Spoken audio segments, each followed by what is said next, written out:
အားလုံးပဲမင်္ဂလာပါ AMK YouTube channel ကနေပြီးတော့ပြန်လည်ကြိုဆိုလိုက်ပါတယ်ဒီနေ့မှာတော့ outline VPN ကိုဘယ်လိုသုံးရမလဲဆိုတော့ပြပြပေးတော့မှာဖြစ်ပါတယ်အဲကြောင့်မို့ပထမဆုံး outline VPN ကိုဝင်လိုက်ပါ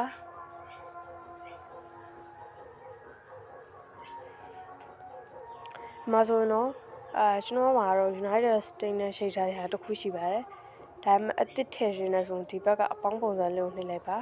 ဘယ်လိုထည့်ရမလဲဆိုတော့ပြပြပါမယ်ဒီမှာ key တောင်းပါလိမ့်မယ်ရှိတ်ဖို့အတွက် key ယူရပါလိမ့်မယ်အဲကြောင့်မို့ကိုယ့်ဖုန်းထဲမှာရှိတဲ့ Chrome browser ကိုဝင်လိုက်ပါ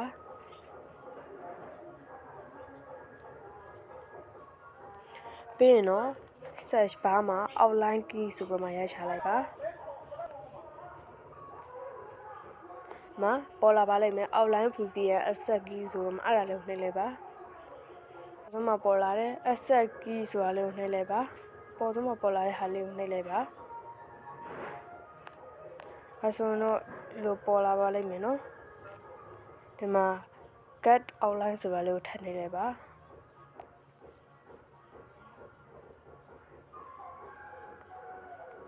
အခုနည်းနည်းဆွဲကြည့်မယ်နော်ဒီမှာဆိုရင်တော့ကိုချိတ်ရှင်တဲ့နိုင်ငံတွေအများကြီးရှိပါတယ် United States အနေနဲ့ရှိရင် United States ကိုနှိပ်ပါ United Kingdom နဲ့ရှိရင် United Kingdom ကိုနှိပ်ပါကနေဒါကိုရှိရင်တော့ကနေဒါကိုနှိပ်လိုက်ပါ United States ကျွန်တော်ကတော့ United States ကိုနှိပ်လိုက်ပါဒါဆိုတော့အောက်ကိုနည်းနည်းဆွဲရှာပေးလိုက်ပါနော်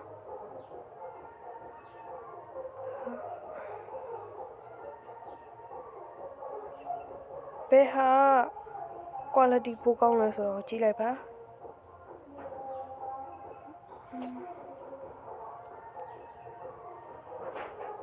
quality မှာ96ရှိပါတယ်ဒါကိုယူလိုက်ပါမယ်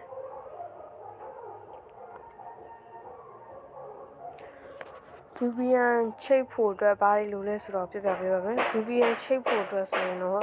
ဒီမှာ server state က stable ဖြစ်နေရပါမယ်ပြီးရင်တော့ quality ကလည်းကောင်းနေရပါမယ်အဲ့ဒါဆိုတော့ VPN ချိတ်လို့ရပါတယ်သူ့ရဲ့ key ကိုယူဖို့အတွက်အောက်ကိုနည်းနည်းဆွဲချလိုက်ပါအောက်ကိုနည်းနည်းဆွဲချပြီးဒီမှာဒီဟာလေးကိုနှိပ်လိုက်ပါဒီဟာလေးကိုနှိပ်လို့ဒီမှာပေါ်လာပါလိမ့်မယ်ဒီမှာသူ့ရဲ့ key ပါ key ကိုဒီမှာ click here for copy to clipboard ဆိုလို့နှိပ်လိုက်ပါအဲဆိုတော့ copy ယူပြီးတော့ပါပြီပြီးရင်တော့ home key နဲ့ပြန်ထွက်လိုက်ပါနောက်ပြီးရင်တော့ဒီမှာ outline နဲ့ကိုပြောင်းဝင်လိုက်ပါမယ်ပြောင်းဝင်ပြီးတော့မှဒီဘက်ကဟာလေးကိုနှိပ်လိုက်ပါပြီးရင်ဒီအပေါင်းပုံစံလေးကိုနှိပ်လိုက်ပါနှိပ်ပြီးဆွမ်းက copy ယူလာတဲ့ key ကိုထည့်လိုက်ပါမယ်အဲဆိုတော့ရပါပြီadd server ဆိုတော့နှိပ်လိုက်ပါ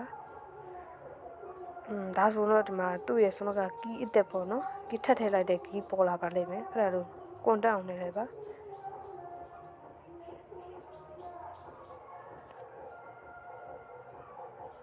ဒါဆိုတော့ဒီမှာ VPN ချိတ်တော့ပါပြီ